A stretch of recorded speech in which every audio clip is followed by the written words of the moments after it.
guys, a lot of you have been asking about our motorhome and if we've got it back yet. And I thought I'd just give you a little update on that. I was called this week, and it sounds like we might get our motorhome back in about 2 or 3 weeks. So we're pretty excited about that. It's getting to be warm outside and we're ready to go camping. So that's what I know about the motorhome right now. And I just wanted to update you and let you guys know what's going on with that. Plus, one other thing, I know that you guys all talk about stickers and all that good stuff. Well, KT Camping has now officially got a KT Camping sticker.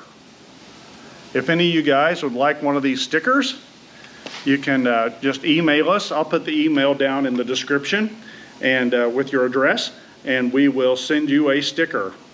I don't know if anybody will want a sticker, but we would be more than happy to send you guys one if somebody would want one. I think that's all I have for now. If you enjoy our videos, please hit the like button, subscribe, hit the notification bell, and leave comments if you'd like. We love comments. We like to answer all the comments that we get. One other thing, have fun camping. We'll see you later. Bye.